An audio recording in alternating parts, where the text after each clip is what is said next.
الحمد لله الواحد الأحد الفرد الصمد الذي لم يتخذ صاحبة ولا ولد. أشهد أن لا إله إلا الله وحده لا شريك له، عليه أعتمد وإليه أستند وإياه أعبد وبه تعالى أستعين.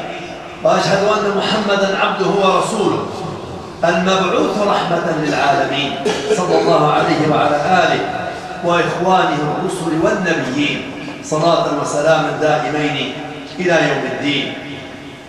Incitation à mes bien-aimés frères et sœurs et à moi-même à la piété et à la crainte d'Allah et à l'amour d'Allah et à la soumission aux ordres d'Allah Jalla wa Ala.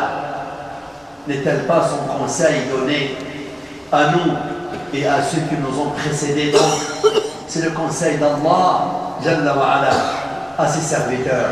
Je disais, chers bien-aimés, Allah Jalla wa Ala a créé l'être humain d'une faiblesse. Il lui a accordé une force qu'elle finit par une autre faiblesse qui va causer son retour envers son créateur.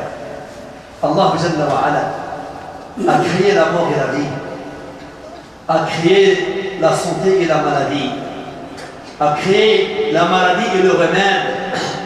Et donc, l'être humain est de nature faible. Même s'il est fort, il finit par s'affaiblir. Et ce corps en bonne santé, il est exposé à tout moment à des épreuves de maladie. Ces épreuves venant d'Allah Jalla wa Ala, afin de nous mettre en connaissance de nous-mêmes. Allons-nous patienter? Il a dit Jalla wa Ala, et on vous éprouveront afin de voir qui d'entre vous qui fait l'effort dans les sentiers d'Allah et qui patiente vraiment sur les épreuves venant d'Allah Jalla wa Ala. Il dit aussi, vous allez certes être éprouvés dans vos biens matériels, dans votre bien matériel et dans votre personne. Ces épreuves, elles peuvent être la maladie. Cette maladie, Ikhwani, c'est vrai que le prophète alayhi salam nous a largement parlé de la maladie et aussi de la valeur et de l'importance d'avoir une bonne santé. Car ils disent, certains sages de nos prédécesseurs, la santé est une couronne. Ne connaît sa valeur qu'est celui qui l'a perdue. La santé, c'est une couronne. Couronne qu'on met sur la tête du roi et de la reine. La valeur ne le connaît que celui qui a perdu la santé, que celui qui est collé au lit dû à la maladie. Seulement, ces épreuves, elles ne peuvent être que bénéfiques pour les croyants et les croyants. Et j'ai pris quelques discours du prophète sallallahu alayhi wa sallam à titre de rappel pour soulager ceux d'entre nous qui sont malades ou qui ont des maladies. Aussi, pour attirer l'attention de ceux d'entre nous qui sont en bonne santé, de se préparer à ça, parce que la santé ne durera pas éternelle. Nous la perdrons un jour ou l'autre. Et elle est aussi à travers cette période où elle est déstabilisée, cette santé. Le prophète sallallahu alayhi wa sallam a dit dans un discours, quand l'être humain tombe malade, Allah Jalla wa Ala lui envoie deux anges en leur disant, écoutez qu'est-ce qu'il répond à ses visiteurs. Quand il s'agit d'un croyant, on vient lui rendre visite, comment vas-tu? Il est dans un état lamentable, il est très malade, il est soumis totalement. Mais il dit, Alhamdulillah, Alhamdulillah. Les anges monteront envers Allah Il leur dit qu'est-ce qu'il a dit et il sait ce qu'il a dit. Ils lui disent, Ya Allah, tu es plus savant que nous de ce qu'il a dit. Il a dit, retournez envers mon serviteur et dites-lui que si je mets fin à sa vie, certes, je vais le faire rentrer au paradis. Et si je le guéris, je vais lui changer une chair, la viande, la chair, meilleure que sa chair actuelle. Et je lui donnerai du sang mieux que le sang qui circule dans ses artères et dans ses veines. Voyez-vous, qu'est-ce que la maladie peut apporter comme récompense de la part d'Allah Jalla wa Ala pour celui qui patiente vraiment et qui accepte ce que Allah Jalla wa Ala lui a destiné. Il dit, Saïd ibn Wahab, je suis parti avec Salman al-Farisi rendre visite à l'un de ses amis qui était malade. Il a dit donc, Salman al-Farisi, que Allah Jalla wa Ala, quand il éprouve son serviteur croyant par une maladie ou par une épreuve quiconque, et puis il le guérit et il le soulage, celle-ci servira de faire disparaître ses péchés et le laver de ses péchés comme l'arbre quand elle fait tomber ses feuilles en plein automne. Et l'être mécréant, pervers, quand Allah il le met à l'épreuve par des maladies, et après il le guérit et il le soulage, il se lève comme le chameau qui a été attaché par son maître, et après il l'a détaché. Ce chameau, il ne sait pas pourquoi ils l'ont attaché, ni pourquoi ils l'ont détaché.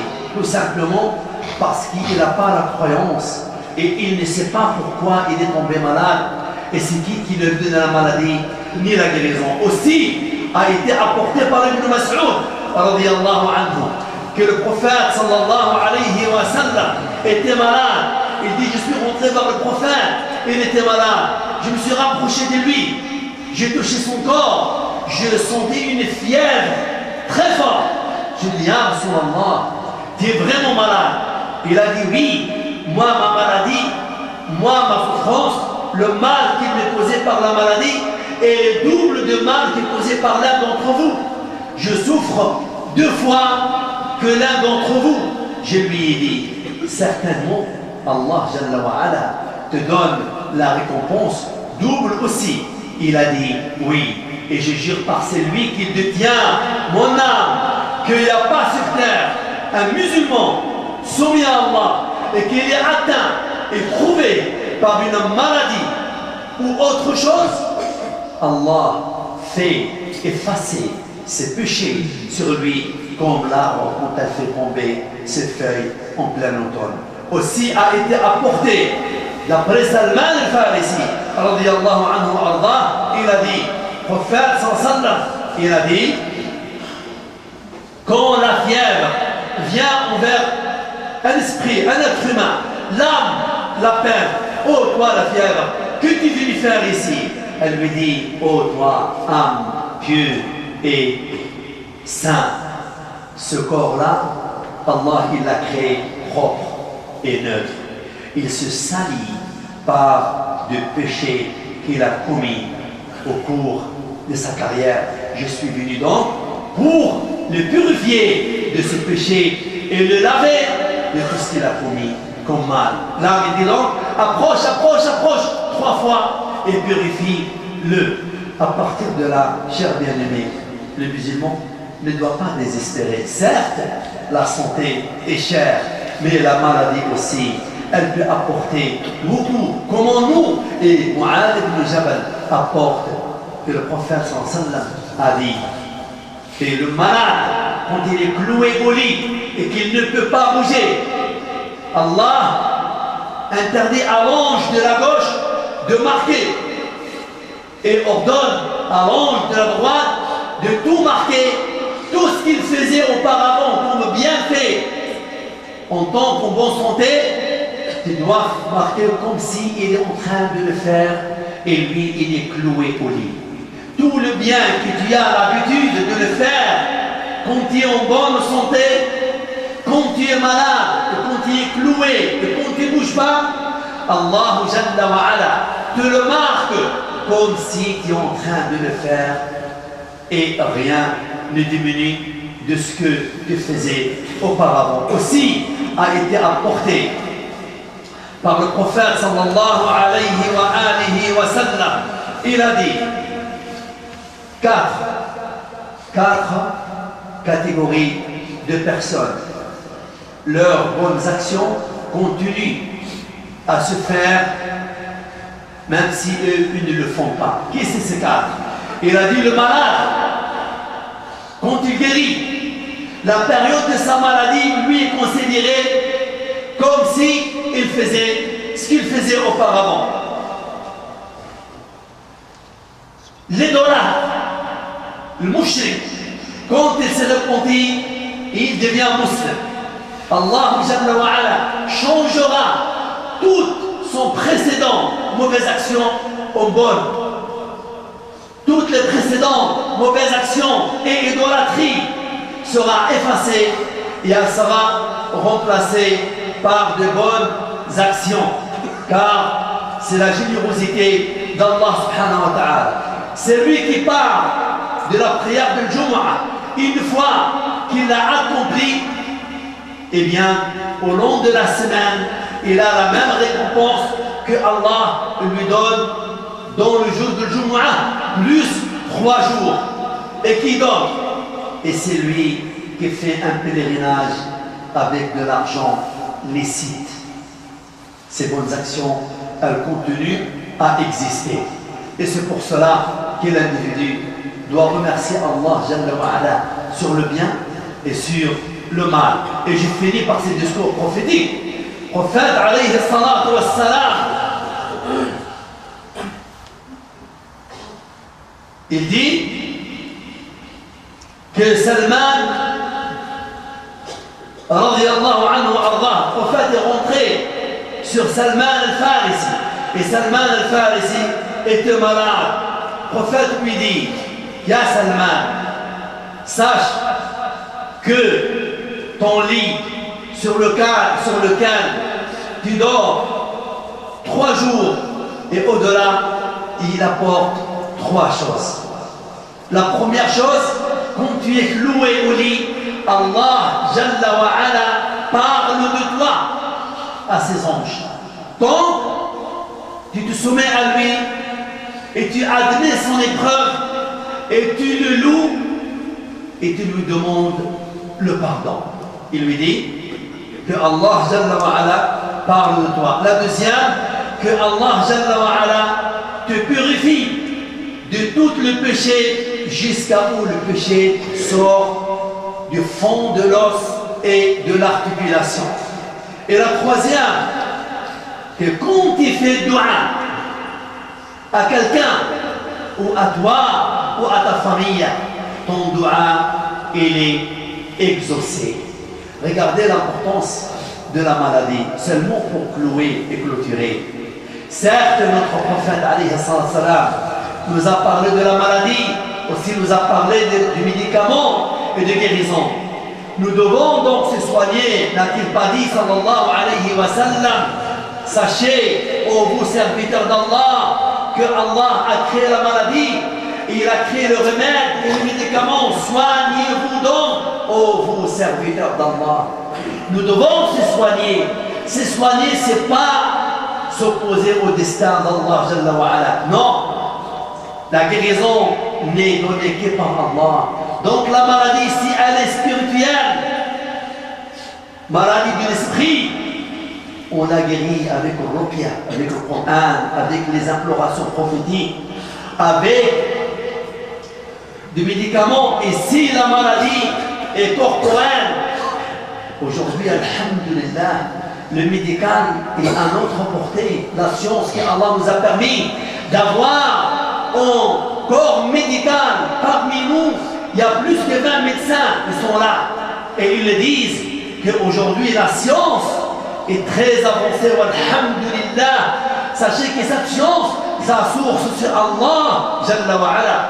Cette science, nous devons en profiter, nous devons la prendre en considération, nous devons se soigner, c'est pas s'opposer au destin d'Allah, Jalla wa ala. Non, c'est mettre en application les causes que Allah Jalla wa ala nous a données. Et j'avais dit tout à l'heure, certains d'entre nous ont peur de la maladie, ont peur de la maladie.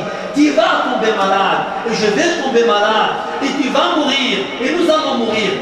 Employer les causes qui peuvent nous faire pivoter la gravité de la chose, telle qu'aujourd'hui la maladie du rein, de la prostate, maladie du sang, du rhumatisme, du cœur, du foie, le cancer, duquel tout le monde a peur. Mais quand on se révèle qu'on l'a et qu'on sait qu'on l'a, est-ce que la peur elle persiste? Non, c'est fini. Et le destin a descendu. En parallèle, la patience sur le croyant a descendu.